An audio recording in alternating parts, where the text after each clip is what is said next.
donc, il est doux et agréable pour des frères de demeurer ensemble. Ce matin, nous avons 1 heure ensemble avec vous pour partager ce beau moment, pour être agréable au cœur du Seigneur et partager tout le sourire que le Seigneur nous donne. Nous vous disons bonjour, bienvenue à tous, vous tous qui avez choisi d'être avec nous, de partager cette heure de bonheur avec nous. Nous vous disons Karibu Sana à ce déjeuner spirituel, un déjeuner qui commence maintenant, qui va cheminer avec beaucoup de plats à partager et donc avec beaucoup de joie aussi, surtout de joie à partager. Bienvenue à tous ceux qui nous prennent sur Facebook, sur YouTube. Vous nous suivez à partir de très loin ou à partir d'ici à Lubumbashi. Nous vous disons Caribou. Merci à toute l'équipe technique qui nous réalise et surtout bienvenue à mes coéquipières qui sont ici avec nous sur ce plateau. Maman Bijou, comme je dis toujours, souriez. Vous avez en train de sourire. Vous avez froid? Non, pas du tout. C'est juste une position. De charisme. Bienvenue à vous, Maman Bijou. Merci d'être là ce matin. Merci. Alors, sœur Déborah. Ça va très bien? Oui, ça va, super bien, bien maman maquillée, simple. Merci beaucoup. C'est beau, quoi. Je suis en train de suivre vos pas. Alors, ensemble, nous vous disons bienvenue, déjeuner spirituel. C'est 60 minutes que nous allons partager avec vous, en commençant par cette première minute sur la pensée du jour que le Seigneur nous partage ce matin. Ça sera donc le premier plat.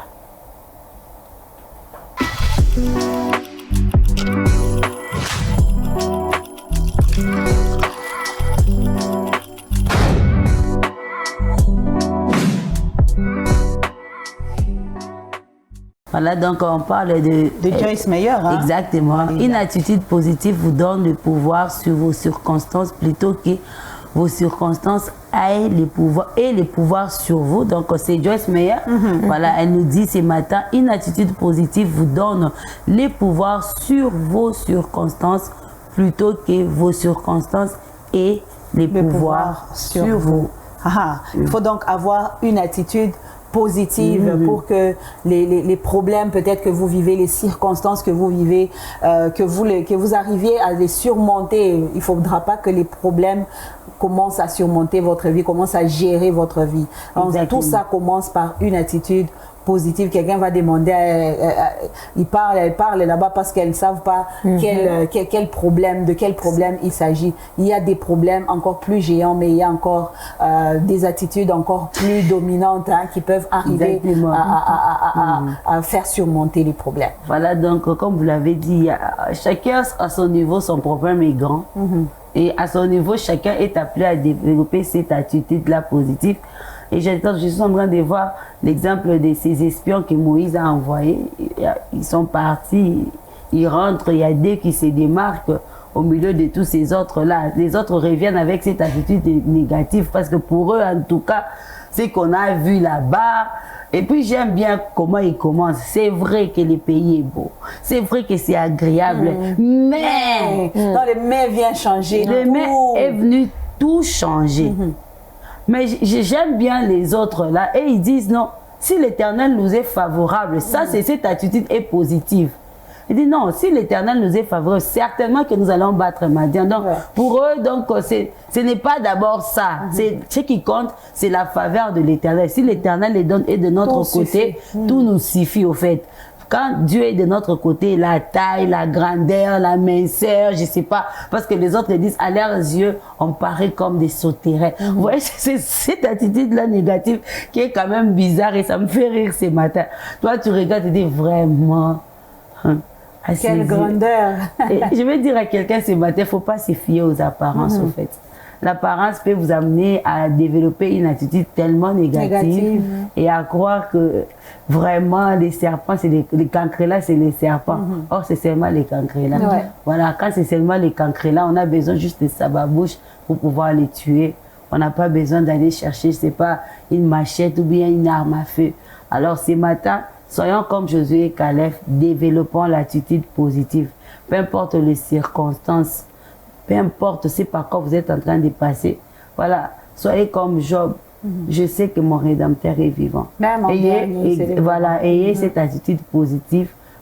Peu importe la taille ou bien la grandeur de la situation face à laquelle vous êtes en train de faire face.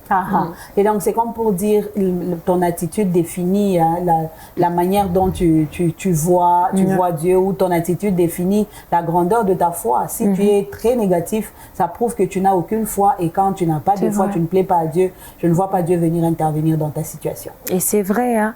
Et il y a beaucoup d'histoires comme ça. Quelquefois, on se dit, hey, la situation par laquelle je suis en train de passer, c'est que je connais, c'est tellement dur. On a parlé de cancer, on a parlé de diabète, on a parlé de problèmes de cœur, d'hypertension. Je ne sais pas qu'est-ce que je vais faire. Je trouve que la situation est commune et sana. Et Dieu n'aime pas ça. Il voudrait vraiment que l'on ramène tout sous lui, parce que c'est lui qui est au-dessus de toute chose. Le Seigneur, comme maman Bijou est en train de le dire par rapport aux enfants d'Israël qu'on avait demandé d'aller faire cette ces espions-là qu'on avait envoyés pour regarder Canaan. Et vous voyez l'attitude, c'est vrai qu'ils étaient butés à ces géants-là, mais le Seigneur, c'est pas ça qu'il voulait voir. Et quelquefois, je demande aux gens, arrêtez de voir avec votre œil les situations auxquelles vous êtes en train de faire face. Regardez avec l'œil de Dieu. Quand vous regardez avec l'œil de Dieu, vous agirez correctement. Vous n'agirez pas avec les sentiments. C'est vrai que dans la chair, ça sera toujours compliqué de se dire, ah non, cette situation va être facile. Et même pour prendre l'attitude positive dans la chair, c'est vraiment compliqué et difficile. C'est comme ça que je nous ramènerai toujours à prier. Seigneur, seuls nous n'y arriverons pas.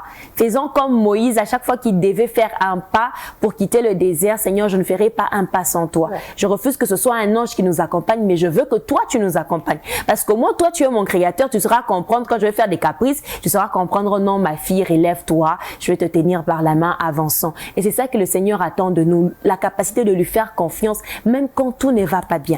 La capacité de se dire, Seigneur, dans ma chair, hein, je sais que c'est pas possible, mais s'il te plaît, je veux me soutenir, m'appuyer sur toi pour me dire que tout ira mieux avec toi. Amen. Je refuse de prendre, de laisser mes émotions prendre mes dessus, mais je veux avoir la foi qu'avec toi, ça sera possible. Et c'est cette attitude-là que le Seigneur attend de nous en tant qu'enfants de Dieu. C'est une attitude de confiance. On se dit que le Seigneur, même si on marche aveuglement, je me rappelle même de cette histoire, le pilote aveugle, donc quelqu'un qui est conduit aveuglement, donc avec ses yeux à lui, avec les yeux de la chair, comme tu l'as dit, il ne voit pas, mais il compte en celui qui a les yeux au-delà de ce que lui peut voir. Et donc, c'est une façon de nous dire, ayons foi en Dieu, gardons une attitude positive, quelle que soit la circonstance dans laquelle nous nous retrouvons. Le Seigneur est capable de nous y sortir. Seulement et si seulement nous croyons qu'il en est capable. C'est peut-être cette position, cette attitude positive qui donne aussi le pouvoir à Dieu. Je dis toujours, quand on a la foi, c'est là qu'on donne le pouvoir à Dieu d'agir dans notre vie. Et donc, cette pensée est pour nous aujourd'hui. Écrivez, comme je dis sur vos statuts, une attitude positive fait à ce que vous preniez le devant, que vous soyez, que vous surmontiez, quelles que soient les circonstances que vous êtes en train de traverser, que vous ayez le dessus et même que la circonstance n'ait pas le dessus sur vous. Et donc, tout ça, on peut le faire quand on a la foi, on garde la positivité. Et donc, le pain du jour, on va aller consommer, on prend ce morceau de pain, on va dire tout chaud, mais c'est un pain qui vient nous rappeler un peu tout ce dont on a parlé la semaine passée, et revenir sur la pensée du Seigneur avant de prendre l'élan de cette semaine. On comprend d'abord ce que le Seigneur nous a dit pour ne pas oublier tout ce qu'il nous a ouvert comme pensée. Alors, on y va sur ce pain du jour, on revient après et on en parle.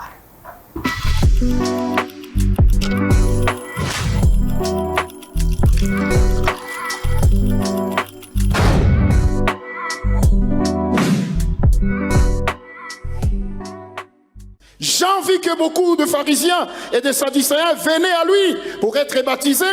Il leur dit alors, bande de serpents, qui vous a enseigné à vouloir échapper au jugement de Dieu qui est proche? Le verset 8, écoutez ce que la version française courant dit. Montrez par des actes que vous avez changé de mentalité. Montrez par des actes. Ne venez pas seulement, on vient, alléluia, shalom frère, alléluia, bien-aimé, ok? Mais les actes. Les mêmes impolis qu'on a connus il y a 20 ans, ils restent les mêmes impolis. Ces mères de mille dit ceci: produisez plutôt pour fruit des actes qui montrent que vous avez changé. Produisez plutôt pour fruit des actes qui montrent que vous avez changé. Et la version Darby dit: produisez donc du fruit qui convienne à la repentance.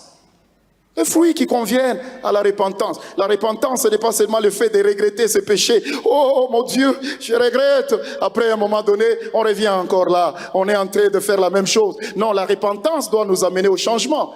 Nous avons regretté, mais après avoir regretté, nous devons prendre des décisions pour que nous puissions changer. On ne peut pas regretter et puis on rentre dans la même histoire. Alléluia. C'est comme cette histoire qu'on nous a parlé d'un frère. Il était à l'église, il aimait le Seigneur, il était bien, il a trouvé un emploi et voilà, l'argent commence à venir, la vie semble devenir rose et tout marchait bien et puis il était frère. Après un moment donné, il a goûté à un verre, il a commencé à goûter, il a senti que ça devenait de plus en plus délicieux, ça devenait succulent et puis ce n'était plus amer, c'était devenu bien. Alléluia. Et tous les jours, il revenait de sa maison ivre. Et quand il arrive avec sa belle maison, il ouvrait la porte et il tombe juste à l'entrée de la maison. C'est là qu'il passait la nuit. Et il va se réveiller au petit matin vers 4 heures. Quand il fait froid, il sursaute et puis il commence à prier. Oh mon Dieu, aide-moi! Je vais m'en sortir, je ne veux plus de ça. Il prie, amen, il prend bain, il va au travail, rendez-vous 4 heures.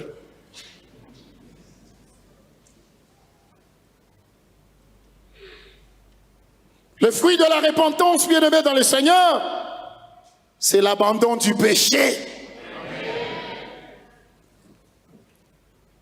C'est l'abandon du péché.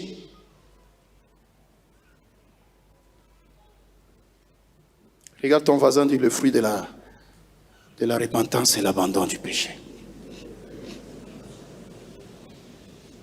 J'aimerais que nous puissions vraiment le dire bien. Regarde ton voisin, dit: abandonnons le péché. Je ne vais pas dire comme Jean-Baptiste, produisez. Non, je dis produisons.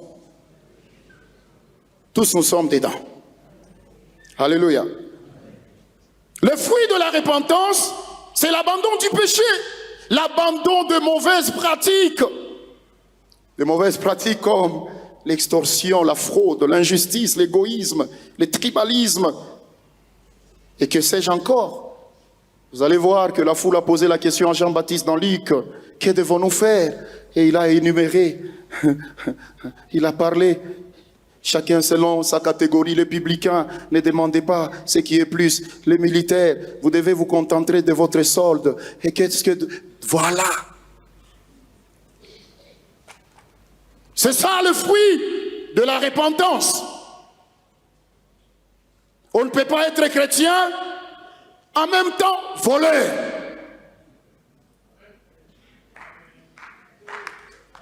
Alléluia. On est vraiment chrétien. On vient à l'église, mais quand les autres sont en train de prier, il est en train de regarder à gauche, à droite, qu'est-ce qu'il va piquer. Et après, quand la maman termine à prier, amen, amen, son sac n'est pas là. Mais il est chrétien. Je crois que ce matin, ils ne sont pas là. Alléluia. On ne peut pas être chrétien. On est chrétien. On a déjà donné sa vie à Jésus. Et on est aussi capable de concilier la vie de Dieu et l'impudicité. On gère bien ça. À l'église, on est un vrai chrétien. Et quand on est dans le monde, on est aussi un vrai impudique.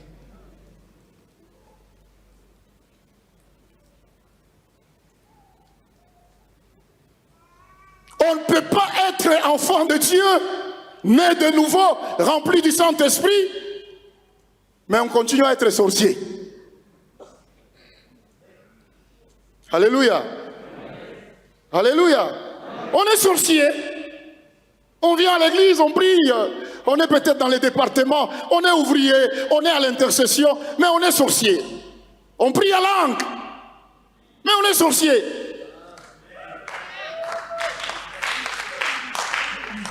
Alléluia. On est sorcier. Et puis on est à l'aise. Shalom ma soeur, shalom. Frère, ça va? Non, c'est impossible. Soit nous sommes chrétiens, soit nous ne le sommes pas. Élie a dit au peuple d'Israël ceci.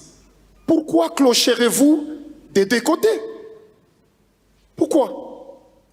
Si nous avons fait le choix de suivre le Seigneur, alors soyons conséquents de notre choix. Personne ne nous a pas poussé derrière. Soyons conséquents.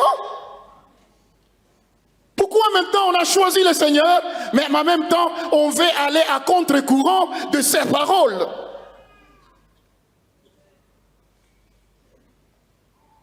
Alléluia. On ne peut pas être chrétien en même temps occultiste.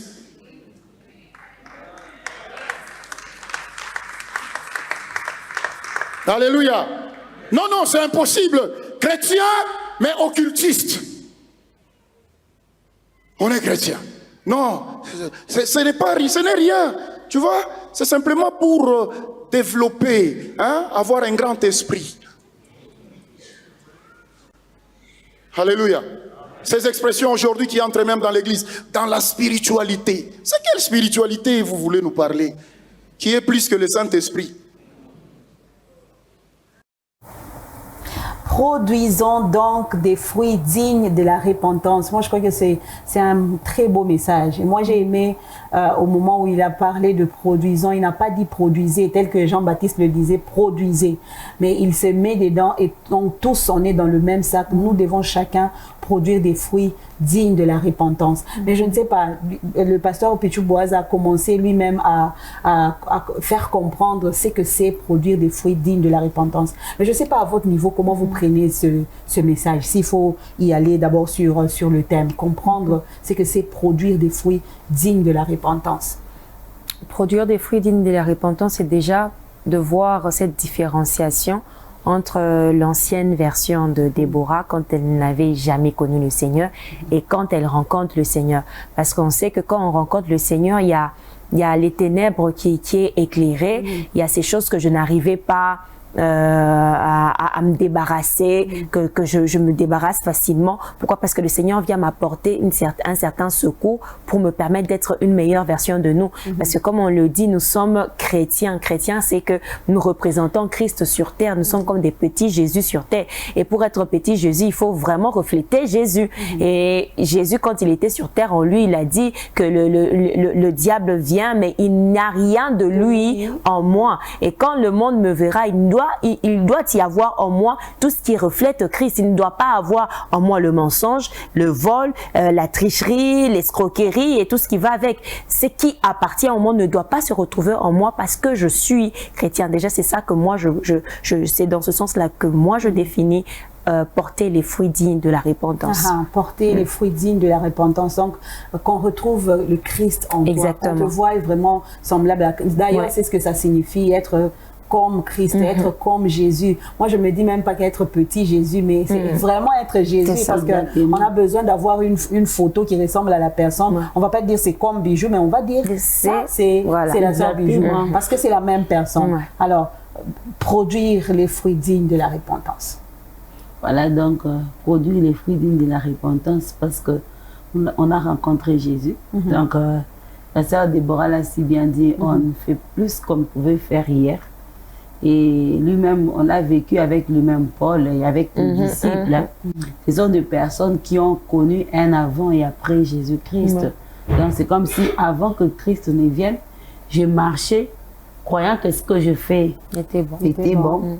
Jusqu'à ce que je les rencontre, ils me ramènent à la raison et me fassent comprendre que ce que j'ai fait, ce n'est pas du tout comme ça que je devais faire. Ça, c'est vraiment l'exemple de Paul. Et à partir de ces jours-là, je change ma manière de faire. Donc, désormais, j'ai fait ce que Christ me demande de faire parce que là, je l'ai rencontré. Si hier, je ne savais pas que vraiment la duplicité était mauvaise, quand je rencontre Christ, je découvre que la duplicité était mauvaise. Je dois arrêter avec la duplicité. Voilà pourquoi il y a il y a la Bible que nous appelons Ancien Testament et Nouveau Testament. Moi, je me dis que chaque fois que j'entre en contact avec la Bible, là, dans ces testaments, c'est comme quelqu'un qui m'a laissé les vœux, c'est qu'il attend de moi. Les vœux de son cœur. Exactement. Parce que c'est un testament. Parce que les testaments, on retrouve les vœux du défunt. C'est ça. Voilà. Donc, quand j'entre en contact avec le Nouveau Testament, l'ancien, que ce soit le Nouveau, ce que je trouve là-bas, ce sont des choses qui représentent, ce sont des vœux de celui qui m'a laissé ça. Qui doivent être respectés. Jean, quand il me dit, tu ne tueras point, je trouve là-bas, je dis, ah ok, avant j'ai tué, bon, je trouvais que c'était bien, et maintenant, donc, je ne peux pas le faire. Je ne veux pas tuer. Tu ne voleras pas. Bon, avant, je faisais, avant que je ne puisse ouvrir les testaments, je ne savais pas que c'était comme ça. Ou c'est ça, au fait. Avant que je ne puisse ouvrir les testaments, c'est pourquoi je vais même parler à toutes ces personnes qui par moments s'encourageaient. David, il avait beaucoup de femmes. Mais au fait, quand tu lis ces testaments-là, quand tu lis l'histoire de David, est-ce que vraiment, après avoir lu vraiment l'histoire de David et de Salomon, on est fier d'avoir plusieurs femmes? Pas du tout. Quand on voit les chaos, la cacophonie permet de passer moi les termes. Laquelle Salomon a fini. Voilà. Ou bien, comment les enfants se sont... Regarde seulement l'histoire des enfants de David. Un qui prend sa propre sœur, et puis après, il y a l'autre qui vient, qui se venge. Quand tu vois tous ces mélanges-là, ça te donne quelle leçon, en fait. Donc, à ma place, quand j'ai regardé ça, j'ai dit vraiment, je dois produire les fruits de la repentance. Ces fruits-là, c'est quoi? Une seule femme, un seul homme. Et donc, il l'a bien dit d'ailleurs. D'ailleurs, c'est là que ça définit tout ceci, tous ces points. Donc, quelqu'un qui produit les fruits dignes de la repentance, il commence déjà par quitter le péché, par arrêter avec le péché. C'est là qu'il y a la polygamie, on arrête. Le vol, on arrête. Le magouille, là, on arrête. Avec le mot que tu venais de citer, si je ne vais pas me donner le luxe de citer, on arrête. Parce que ce sont des choses qui ne sont pas dignes de Dieu. Il parle du changement. Donc, quand il faut vraiment qu'on voie les fruits de quelqu'un qui s'est repenti, quelqu'un qui est passé par la repentance, et donc on commence par voir le changement. Exactement. L'ancien bijou est passé, ça c'est une nouvelle personne. Et voilà, donc nous sommes appelés à honorer notre testataire. Et souvent dans les mondes, on aime bien dire ça. J'ai fait ça pour honorer mon père. De son vivant, il n'a jamais voulu ça. Il a laissé même dans ses testaments. En fait, c'est vrai. Voilà. On fait plusieurs choses pour honorer ceux qui sont partis. Aujourd'hui, j'ai suivi un petit documentaire comme ça où on voit les petits-fils carrément de Lumumba qui est en train de continuer à suivre les procès de leur grand-père. Parce que à ce moment-là, c'est vraiment les parents déjà grandis. Maintenant, ce sont les petits-enfants. Et puis, ils disaient quoi? Nous les faisons parce qu'on veut honorer la mémoire de notre grand-père. Parce qu'en connaissant la vérité de ce qui s'est exactement passé ces jours-là, c'est une façon pour nous de pouvoir l'honorer. Et nous, aujourd'hui, si nous voulons vraiment honorer celui que nous aimons, celui que nous appelons notre Seigneur et Sauveur, nous devons être à mes yeux de respecter ce qu'il dit dans les testaments. Et les testaments, c'est la Bible. C'est ça même le fruit digne de la repentance. Voilà. Et la Bible nous oriente quant à comment arrêter avec le péché. Peut-être vous allez vous demander comment je vais faire, comment je vais arriver à produire ces fruits-là. Je le veux. Mais vous avez la parole de Dieu qui est une lampe à nos pieds. Tu veux avancer, mais sois éclairé par la parole de Dieu. Lis et médite. Suis tout ce que la parole te dit et ça sera plus facile pour toi de produire ces fruits dignes de la repentance. Et moi, je pense que c'est déjà un bon pas quand on a la volonté. La volonté de changer, la volonté d'arrêter avec tout ce qui est mal. C'est déjà quand même quelque chose. Ah oui. Et puis, moi, je voudrais beaucoup plus m'atteler sur l'amour. Je suis en train de voir à notre époque quand... À votre époque? Oui, à mon époque. C'est pas ça à votre époque? Non, quand on était encore tout jeune, là. Et quand on nous interdisait, tu ne vas pas aller voir cette amie-là, tu ne vas pas. C'était tellement difficile parce que tu aimais la personne que tu pouvais enfreindre les lois de la maison, même sauter quelquefois le mur pour aller, je vous assure, même par la fenêtre pour aller voir cet ami-là. Et c'est que Maman Bijou est en train de dire, quand quelqu'un n'est pas là, et qui nous a laissé un testament, on veut honorer sa mémoire en s'y accrochant. On ne le fait pas parce qu'on veut prouver à quelqu'un quoi que ce soit, mais on le fait parce qu'on aimait la personne. Et c'est ça que moi je veux dire. Il faudrait qu'on quitte la dimension où c'est une imposition, non, c'en est de trop, mais j'aime la personne. Quand on aime la personne, ça devient facile au fait. C'est pas forcé. Bon, j'abandonne avec les mini-jupes, j'abandonne avec la moquerie, j'abandonne avec l'escroquerie, j'abandonne avec certaines choses pour plaire à la personne que j'aime. Et c'est ça que nous devons faire. Arrêtons de penser que c'est difficile la vie chrétienne. C'est difficile d'abandonner le mensonge. C'est difficile d'abandonner le vol. Dites-vous, pour l'amour du Seigneur. Regardez cet homme qui quitte vraiment ce Dieu, je veux dire ça, ce Dieu, qui quitte toute sa richesse, sa gloire céleste, et il descend sur terre. Et il accepte d'être humilié, d'être craché dessus par des hommes qu'il a créés, hein, ces créatures. Et il accepte cette humiliation. Je vous assure. Ce sont ces hommes-là qui l'ont... Quelle ingratitude, non, vraiment. Et puis, vous recevez cette... Regardez même ce parcours-là et vous dites, à cause de ce parcours que le Seigneur a pu faire, j'accepte d'abandonner certaines choses pour honorer sa mémoire. Amen, amen. Tout part de l'amour. Et donc, quand on aime le Seigneur, on a la possibilité de prendre ce testament-là avec beaucoup de considération. Il y en a même qui ont eu des testaments de leurs parents, mais ils ont foulé au pied. Parce que, bon, je n'ai pas aimé mon père et tout ce qu'il laisse est n'importe quoi. Mais déjà, tout part, j'ai beaucoup aimé, tout part par l'amour et la considération qu'on donne à la personne. Et c'est comme ça qu'on va faire ce qu'il a demandé. Oui, par amour et la considération. Je vais rester toujours sur cet exemple que j'étais en train de donner à maman Valentine. Ça fait plus de 60 ans, que je suis 60 quelques, 67 par là, que Lumumba est parti. Mais quand vous voyez que c'est une autre génération qui poursuit ça, c'est qu'il y avait de l'amour. Et moi, je pense que quand nous aimons, il n'y a pas... L'amour nous amène à avoir la souplesse, la facilité. Cette semaine, je crois depuis la semaine passée, j'étais vraiment bénie. C'est vrai que c'est quelque chose que nous trouvons toujours dans la Bible, mais peut-être qu'en lisant, on ne fait jamais attention sur ça. C'est vraiment, là on parle de l'histoire de Jacob, quand il dit, on lui a demandé de travailler pour avoir Rachel. On dit, il a travaillé 7 ans pour avoir Rachel, mais ses années paraissent comme ses jours à ses yeux, parce qu'il aimait Rachel. Voilà.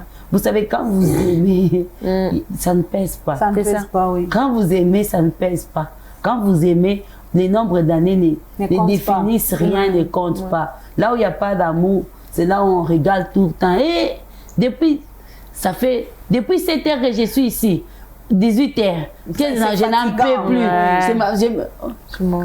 Quand vous aimez, l'heure ne compte pas. Et Jacob nous l'a suffisamment prouvé. Il en a fait 7 ans. On lui donne Léa. 7 autres. Il était encore prêt à faire 7 autres années parce qu'il aimait Rachel. Ce qui comptait pour Jacob, pardon, ce n'est pas le nombre d'années. Mais ce qui comptait pour lui, c'est l'amour qu'il avait pour cette femme-là. Alors, aimons Christ. On ne dira pas, depuis que j'ai patienté, non. Quand on vous dira bientôt, il arrive. Lui, vous, parce que vous l'aimez, vous avez l'impression qu'il viendra demain et vous ferez tout par amour pour lui. Par amour pour notre Seigneur. Produisons des fruits dignes de la repentance. C'était la pensée du message de la semaine dernière qui va nous aider à bien démarrer cette semaine et on annoncera la pensée de cette semaine demain. Mais quant à aujourd'hui, on retient que le Seigneur nous veut pour lui et pour lui seul. Changeons et ressemblons vraiment à Christ. Soyons des vrais chrétiens et donc des chrétiens qui ne mélangent pas, qui ne font pas des mélanges hétérogènes. Soyons mélangés à Christ et soyons un avec Christ. Ne mélangeons pas avec des choses qui vont vraiment nous tacher et tacher notre vie chrétienne. Que le Seigneur nous aide dans cette quête pour qu'on arrive à produire vraiment des fruits dignes de la repentance. Vous n'y arrivez pas, priez. Cherchez la face de Dieu. Cherchez Dieu, le soutien de Dieu. Lui-même peut vous aider. Prenez une décision. Et quand vous prenez une décision, commencez déjà à un premier pas pour entrer dans le changement. C'est une très belle initiative d'ailleurs. Commencez par prendre une décision. Aimez Christ et faites-le par amour. Et donc, voilà qui nous emmène à ce chant nouveau. Nous allons parler de la fidélité de Dieu, mais surtout aussi de cette fidélité à laquelle Dieu nous appelle à lui. Et donc, nous allons prendre ce chant avec le frère Esaïe Ndombe qui chante « Fidèle ».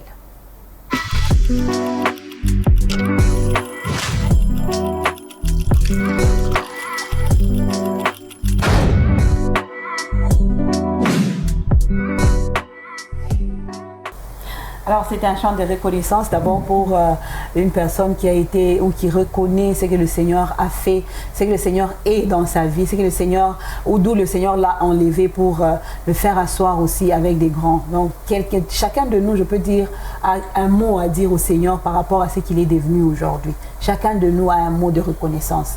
Mais il faut déjà commencer par aimer la personne qui a fait. Hein. Reconnaître, c'est aussi une marque d'amour, moi je pense. Exactement, oui, mais bien sûr.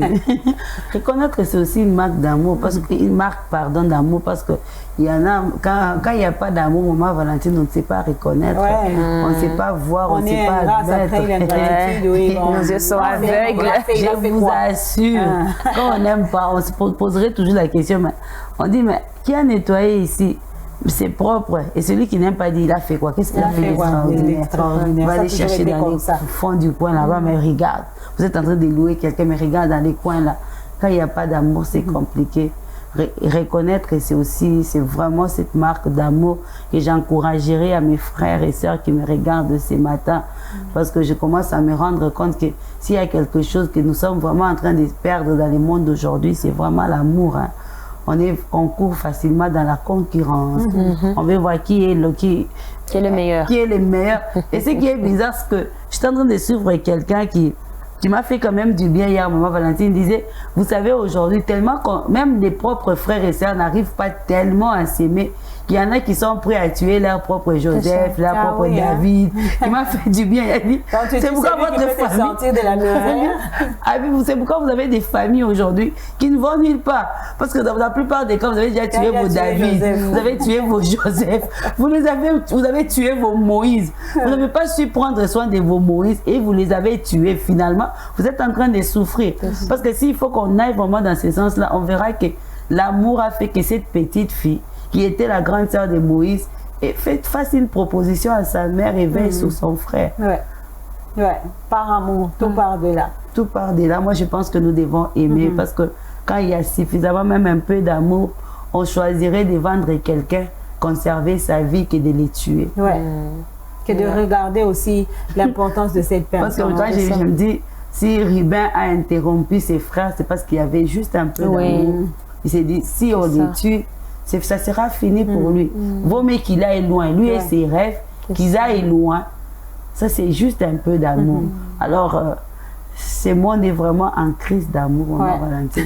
Je vous assure. Un monde en crise d'amour. Je vous assure. On parle de la... Oui, en tout cas. On parle de la fidélité. La fidélité de Dieu. C'est Dieu aussi. Moi, je pense que c'est réciproque parce que je vois aussi l'amour de Dieu. Quelqu'un qui te promet et qui revient, en tout cas qui fait un effort pour ne pas oublier, qui revient pour te faire du bien parce que seulement il t'a aimé. Parce que Dieu n'est pas obligé aussi de promettre, il n'est pas obligé de venir réaliser ce qu'il avait dit. Il peut aussi décider de dire, bon, déjà qu'il n'est pas obligé. Les hommes, on pense à souvent, je t'avais promis, je ne suis pas obligé. Imaginez si Dieu pouvait faire les choses en suivant notre nature, ça serait compliqué. Le Seigneur est comme ça, il promet et il fait, et aujourd'hui on peut chanter sa fidélité parce qu'il nous aime, il nous promet et il tient compte de cela, il reste derrière sa parole jusqu'à ce qu'elle va s'accomplir. Exactement. Et comme vous l'avez dit, c'est pas par obligation qu'il le fait, c'est par amour, parce qu'il a besoin de nous voir avancer, il a besoin de nous voir aussi et heureux, dans la joie. Il y a des gens qui disaient non, mais Dieu ne veut pas mon bonheur, le Seigneur. Non, le Seigneur veut toujours le bonheur de tous ses enfants. C'est comme ça qu'il tient à sa parole pour qu'un jour, quand il va vous exaucer, et puis à un moment, vous êtes heureux, vous êtes dans la joie. Ah oui, le Seigneur a fait ceci, mais je suis reconnaissant. Il faut toujours être reconnaissant. Il y a des gens comme ça, quand le Seigneur réalise après tant d'années, non, même Ataka Melikawa, dis-lui merci parce qu'il n'était pas obligé de le faire. C'est ça. La question qu'il faut se poser. Pourquoi d'autres ont commencé, ils ont abandonné, mais toi tu as persévéré. La force, la capacité de persévérer ne vient pas de nous aussi. Elle vient aussi de toi.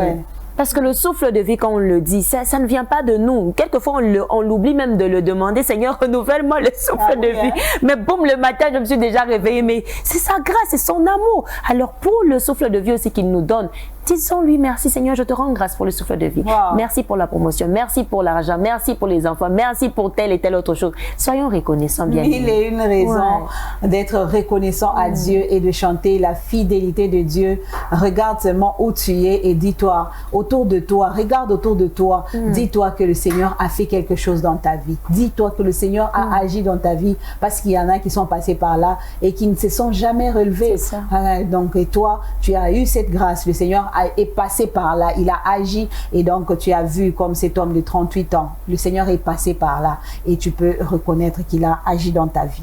Alors, nous allons passer à la découverte, à la grande découverte de la journée. Ça sera quoi ou ça sera qui? Reste à savoir. Et donc, la personne qui nous emmène la découverte, la sœur Déborah, va nous faire découvrir, bien sûr. Exactement. Parce que c'est toi qui amène. C'est vrai. Alors aujourd'hui, on va découvrir un talent. Un talent, ce sera une dame qui va nous faire découvrir... C'est un talent de la sœur Bijou qui chante. Ah non, Ah, c'est non. un Ça, on vrai va entrer en talent, action de Marianne. grâce. Ah oui, hein, talent. peut-être. Mais il ne faut jamais douter de Dieu. Hein. Non, non, nous ne doutons pas de Dieu, nous doutons de la personne des bijoux. Bon, le Sur les Seigneur, champs. Doutez de moi, mais ne doutez pas de celui qui est à moi. Ah, c'est Il peut vrai. faire des merveilles. Je vous assure. Franchement, tu es capable. hein. On pourra découvrir autre chose. La casserole, la musique. Il y a, oui, hein, il y a des voix comme ça qu'on a vues. Calmez-vous. Si le pasteur est homme, c'est passer des chants au pasteur. Ah, mais voilà, tout bon. peut basculer. Hein. Le bascule. Qui sommes-nous? Voilà. Alors, aujourd'hui, on Alors. découvre une dame bien qui a commencé quelque part avec la couture. Donc, et elle a commencé seule.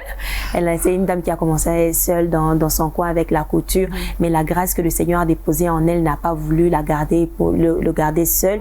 Elle a répandu dans plusieurs personnes. C'est vrai qu'avec les personnes qu'on va voir, c'est seulement un nombre restreint avec les personnes qu'elle a travaillé, mais elle a dû former beaucoup de personnes. Pourquoi? Parce qu'elle a découvert une grâce que le Seigneur avait déposée en elle. Elle n'a pas voulu garder pour elle-même. Elle a aidé plusieurs personnes pour que ces personnes aussi soient en même de se découvrir. Donc, elle a été dispensatrice. Exactement. Ah ouais. Dispensatrice. C'est pas seulement dans la prédication. Ah oui, hein? Et même dans les talents que le Seigneur nous donne. La semaine, on a vu Beth Saleh, en qui le Seigneur avait déposé des grâces et tout. Et en elle, le Seigneur avait déposé la capacité de coudre, de confectionner des vêtements. Et voilà, on va découvrir cet élément. Alors, on y va sur la découverte.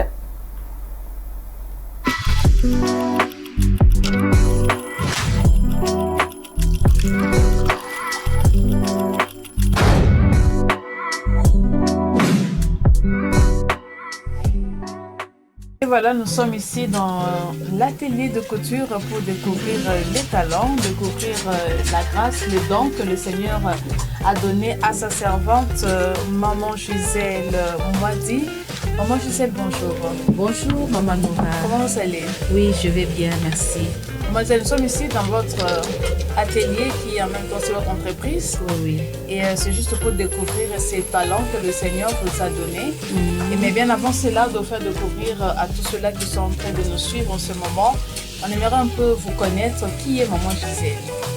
Ok, en tout cas, je commence par vous dire merci parce que c'est un honneur pour moi de vous voir aujourd'hui dans mon atelier. Ok. Maman Gisèle, c'est une servante de Dieu, c'est une couturière. Je suis mariée à Monsieur Marcel Kassongo et mère de 6 filles et un petit garçon. C'est un peu ça. Ça, c'est une grande armée, ça. Oui, oui. En tout cas. Voilà, donc c'est ça, Maman Gisèle. Et Maman Gisèle, la couture, pour vous, c'est un don, c'est une formation, ou bien c'est venu comment pour que vous puissiez vous lancer à coudre, mais aussi à établir cette maison, parce qu'on voit qu'il y a beaucoup de personnel ici. En tout cas, pour moi, la couture, c'est un don. Oui, j'accepte que la couture, pour moi, c'est vraiment un don. Mais quand même, j'ai eu à apprendre ça. J'ai appris ça quelque part. J'ai eu à étudier à l'Institut Odari. C'est là où j'ai appris à coudre. Mais sinon, dès le bas âge, vraiment, c'était en moi. Hein. C'est vraiment... C'était comment? Vous aimiez bien raccommoder des petites choses. Oui, oui. Là je peux dire déjà que j'avais une tante à la maison qui cousait.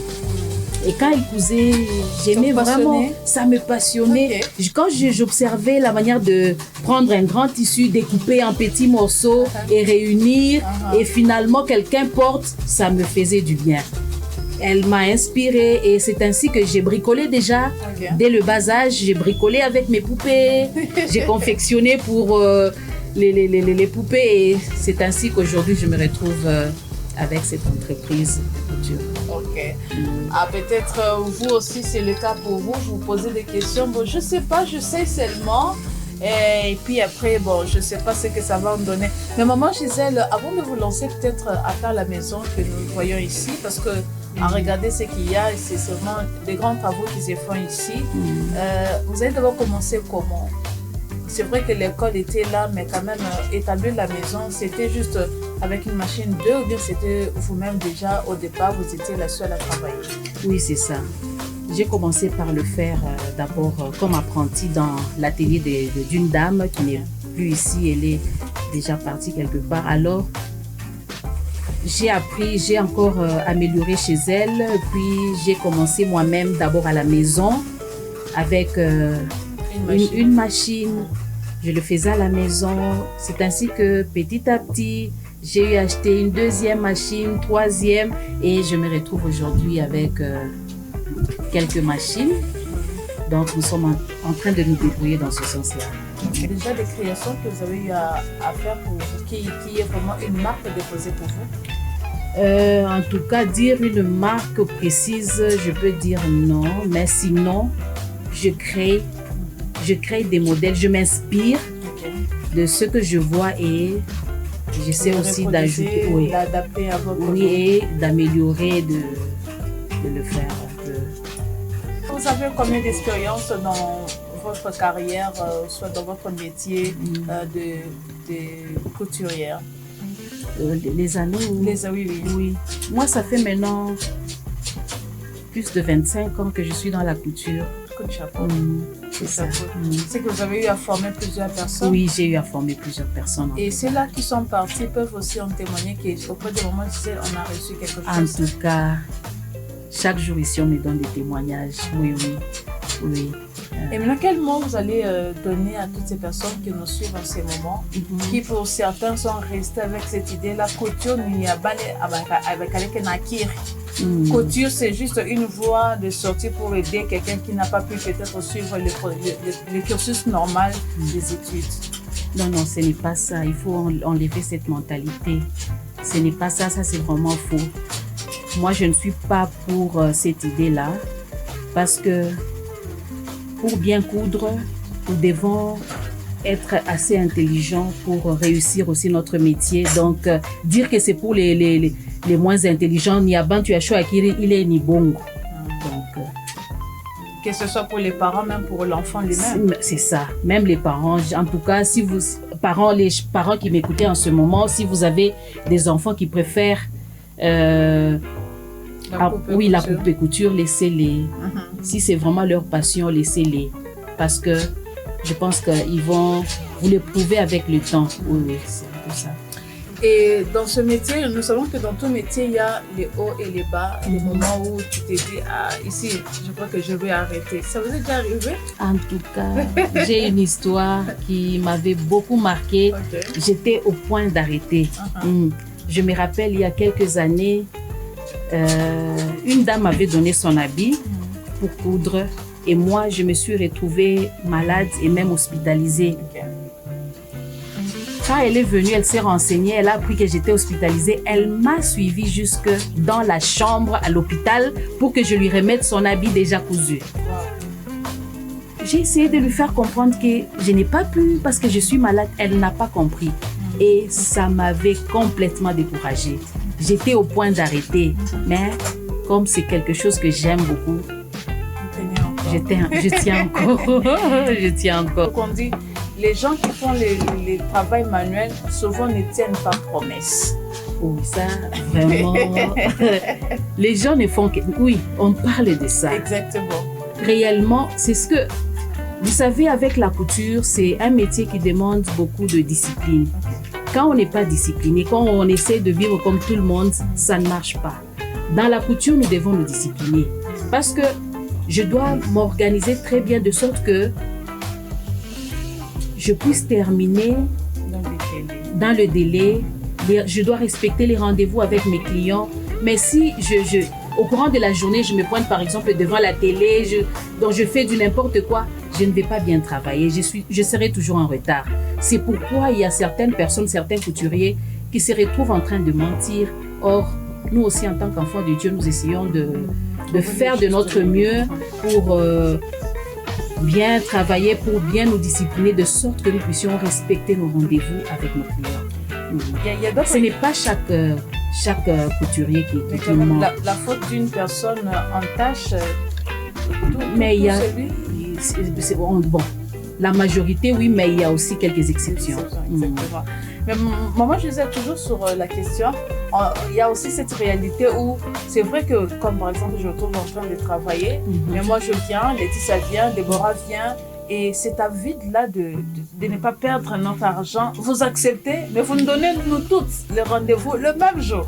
Ah non, moi, en tout cas, chez moi, oui, même mes clientes le savent, si j'ai beaucoup, je dis clairement que je ne saurais pas. Ou soit vous me laissez quand même une marge. Oui, une marge, assez de temps pour me permettre de terminer, ou sinon, je ne prends pas. Et si on peut encourager un parent qui a son enfant comme ça, et comment faire en sorte pour encadrer cet enfant de façon que demain, que cet enfant se fasse aussi un nom, ou soit celui qui nous suit se donne aussi un nom dans la vie, soit dans le métier de couture?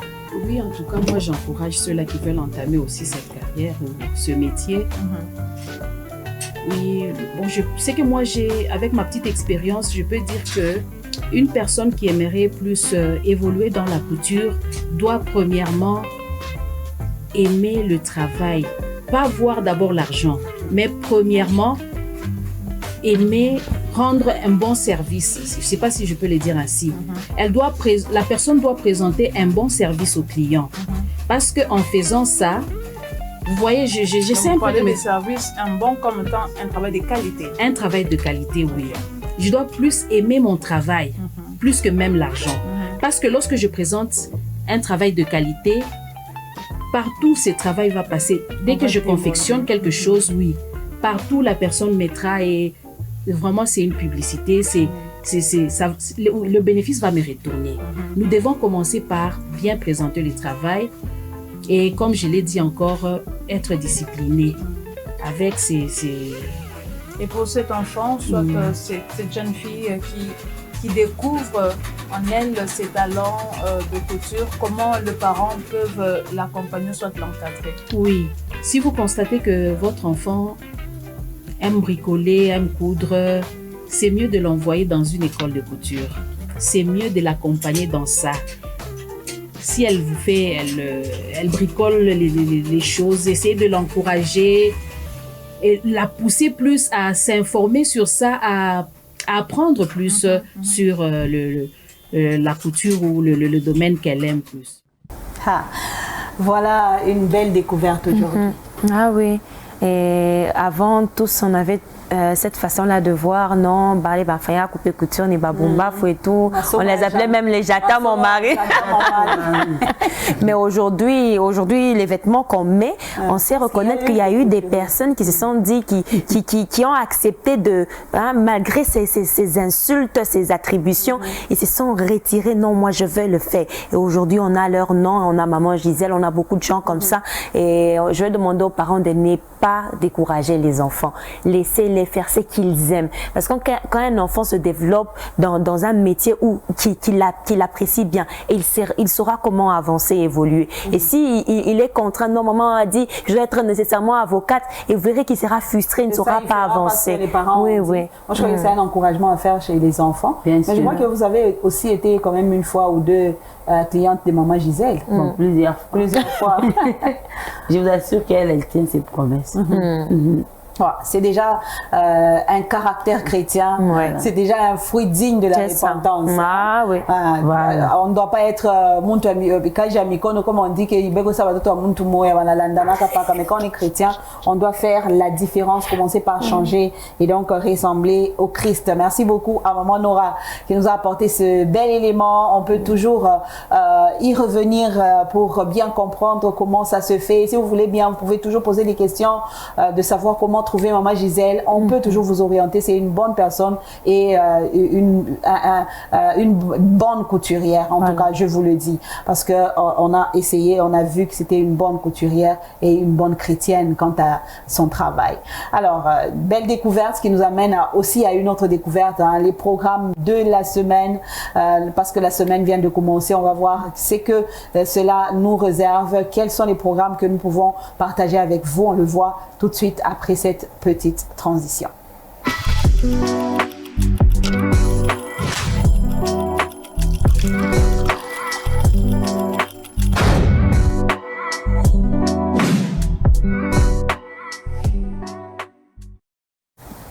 Voilà, premier programme. On va prendre avant de se rappeler, c'est dont on a parlé toutes les semaines passées.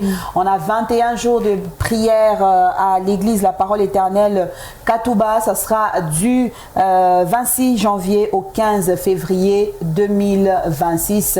Jour pour jour, on est là pendant 21 jours à prier et à chercher la face du Seigneur parce que nous connaissons déjà que l'ennemi est à nos trousses et donc nous n'allons pas dormir, nous allons nous lever pour chercher la face du Seigneur. Alors bienvenue à tous ceux qui habitent côté Katouba, côté Kisanga, côté Bel-Air, côté vous pouvez être au Bel-Air et partout ailleurs et donc venir passer du temps en prière avec nous à la Parole Éternelle extension de Katouba. C'est au niveau de la Rébus Métaux. Quand vous prenez Katouba Foyer, vous descendez au niveau de Métaux, c'est là que nous sommes et donc nous sommes ouvertes à tout le monde. L'église est là pour tout le monde. On a aussi Alpha 40 qui se poursuit.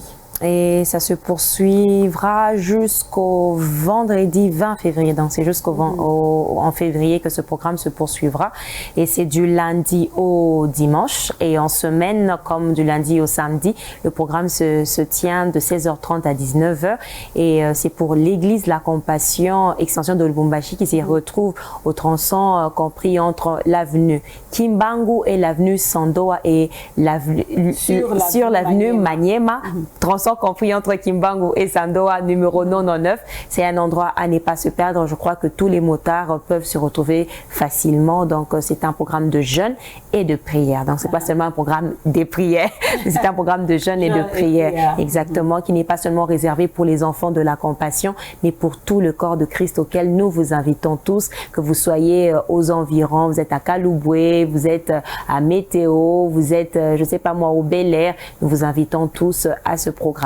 C'est un bon programme. Alors, dernier virage aussi pour la Parole Éternelle extension de la borne à Kolwezi, 117 avenue des Pins.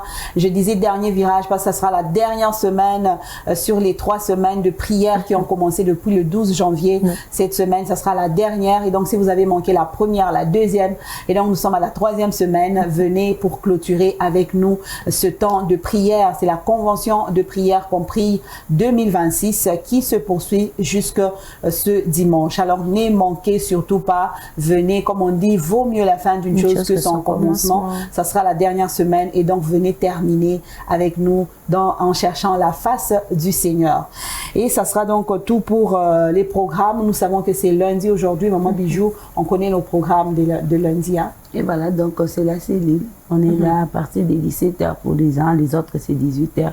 Les cellules, c'est égal aux églises de la maison. Donc, on se présente pour un bon moment des communions fraternelles et surtout d'échanges sur les messages que nous avons suivis les dimanches au temple. Alors, ne manquez pas l'église à la maison tous les lundis et c'est le même programme pour toutes nos extensions ici à Kasavubu et partout ailleurs. C'est lundi, cellule, ne manquez surtout pas. Nous allons prendre ce verset du jour pour terminer et on va se séparer.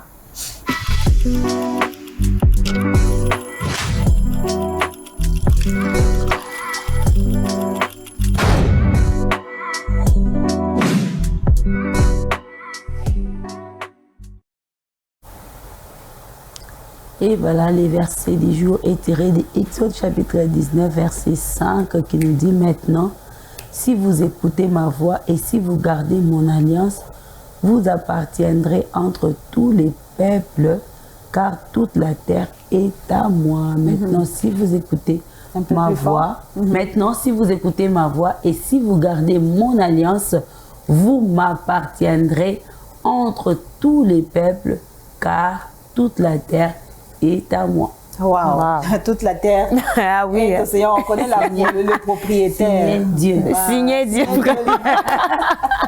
Le Seigneur lui-même. Ouais. Et donc, si vous écoutez la voix du Seigneur, vous suivez la loi du Seigneur, vous suivez ses voies, et donc c'est facile que vous lui apparteniez. C'est ça. Et donc, si vous voulez vraiment appartenir à une famille, soyez vraiment enfant de cette maison-là. Et donc, écoutez ce que la loi de cette maison dit. C'est ce que le Seigneur nous exhorte à devenir. Vraiment, ces vrais enfants en écoutant et en suivant sa voix. On doit l'écouter. On doit lui être obéissant. C'est notre Père. À un Père, on lui doit obéissance. C'est pas qu'un au tien à pénatier. Je vous rappelle que c'est ma terre. Mais oui. Donc, je peux vous aider. Oui. Quand il décide, on se soumet. On n'a qu'à se soumettre parce que c'est lui qui détient le dernier mot. Vous êtes chez moi. Vous rentrez à 18h, tous vont rentrer. Je vous assure, direct, même à l'église, là, on va partir, parce que c'est la maison des parents. Et c'est ça que Dieu attend de nous, cette obéissance, cette soumission. C'est pas difficile pour nous. Quand on est enfant, on se voit heureux d'obéir à nos parents parce qu'on les rend fiers. Et c'est ça que nous devons faire parce que nous sommes enfants du Dieu des cieux. Et c'est Dieu des cieux et de la terre. C'est d'ailleurs un honneur. C'est une façon d'honorer Dieu. L'écouter et faire ce qu'il demande, c'est l'honorer. Et la Bible le dit, honore tes parents, tu vis longtemps, donc tu honores aussi ton Dieu, tu es sur terre, tu vis longtemps. C'est simple, c'est sa terre, il décide que tu suives ce qu'il veut. Exactement, c'est les propriétaires. Voilà pourquoi j'ai dit signer Dieu. Peut-être qu'il y a quelqu'un qui se pose la question. Souvent, on est les intellectuels, mais c'est pas signé. Ce matin, c'est signé Dieu, le Seigneur lui-même. Donc, ce qu'il attend de nous, c'est que nous puissions obéir et faire les choses selon lui. Et lui appartenir. Sinon, on sera éjecté, comme vous l'avez dit. Maintenant, on va aller sur quelle terre? Même Mars, c'est pour lui. Jupiter, c'est pour lui. L'univers est à lui. Ne vous en faites pas. On t'éjecte de la terre, c'est pour que tu disparaisses de l'existence, carrément. Alors, que le Seigneur bénisse chaque mot sorti ici et chaque bouche qui a prononcé un mot aujourd'hui pour bénir une vie. Et donc, c'était une grande joie d'écouter tout ce que le Seigneur a donné aujourd'hui ici. Retenons que nous devons produire des fruits dignes de la repentance. Donc, ça nous a amené jusqu'à la fin au verset pour nous rappeler que nous devons vraiment appartenir au Seigneur. Et pour appartenir au Seigneur, nous devons être dignes de lui, produire des fruits dignes de lui pour qu'il soit fier de nous et qu'on dise que nous avons un Père et qu'on lui appartient. Merci beaucoup, Sœur Déborah. Merci à vous, Maman Valentine. Sœur Bijou. Voilà. Et merci à toute l'équipe. Nous avons la Sœur Marianne Matondo qui nous a accompagnés derrière les caméras, la Sœur Laetitia Bobotoni qui a été aux commandes des machines aux côtés du coach Papa Danlunda. Nous vous disons merci, toute l'équipe des Héros dans l'ombre, et à vous, chers auditeurs, chers téléspectateurs. Peut-être vous étiez auditeurs le matin. Nous n'allons pas nous lasser de vous dire merci. Merci à vous. On sait que demain, ce sera un nouveau jour et que vous serez avec nous si le Seigneur ne revient pas aujourd'hui. Alors, gardons nos robes blanches et produisons des fruits dignes de la repentance. Que le Seigneur nous bénisse et qu'il nous garde pour lui jusque demain.